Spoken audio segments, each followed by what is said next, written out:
Just a day after a stunning Rolling Stone report, which quoted General Stanley McChyrstal, America's top commander in Afghanistan, openly ridiculing the Obama administration, the four-star general tendered his resignation. The commander-in-chief accepted and announced his immediate replacement, General David Petraeus. The president insisted this was a change in personnel, not a change in policy. But it's a transition that comes at a critical moment, as Martha Raditz now reports.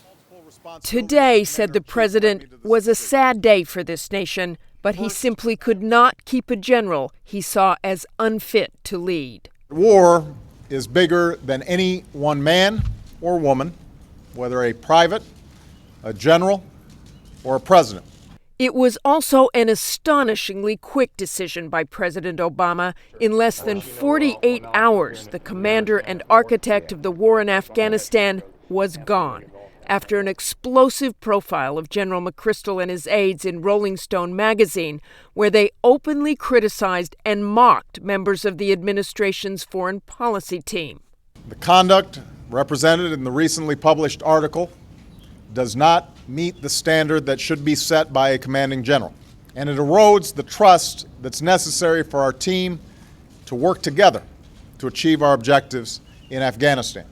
The president today was certainly not the man which McChyrstal aides described in the article as uncomfortable and intimidated by the military brass. The aides had even said that McChyrstal was pretty disappointed in his first meeting with President Obama because they said the president clearly didn't know anything about him, who he was. Here's the guy who's going to run his effing war, but he didn't seem very engaged.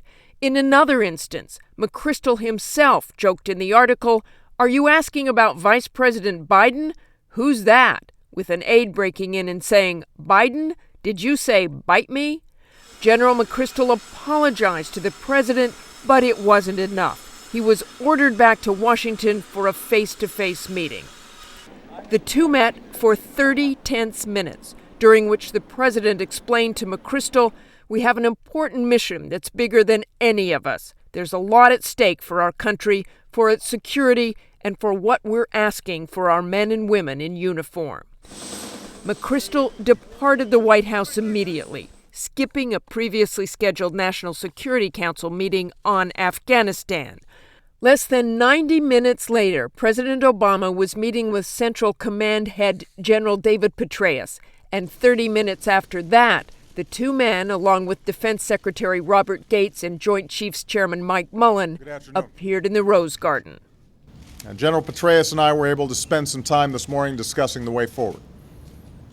I'm extraordinarily grateful that he has agreed to serve in this new capacity. Naming the highly respected Petraeus as the new commander is, by all accounts, a great save. It allows the administration to continue the same counterinsurgency strategy in Afghanistan without missing a beat. He both supported and helped design the strategy that we have in place. He has my full confidence. Petraeus was in Afghanistan just last month, offering support to the troops and local officials in Marja, where the counterinsurgency strategy has not been entirely successful. For many, Petraeus is the face of the U.S. military effort in Iraq, first serving as the commander of the 101st Airborne Division in northern Iraq after the invasion in 2003. Then he was the general in charge of training the Iraqi security forces, then commander of the successful surge of U.S. forces.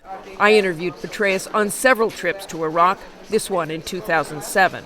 It's great to be back in Mosul, actually, and frankly, it's great to see the determination of many of those who were such good partners when we were here, have been through some real challenging times, but are determined to continue to move forward. A warrior and a scholar, Petraeus is sometimes jokingly referred to as a water walker, since almost everything he touches seems to turn to gold.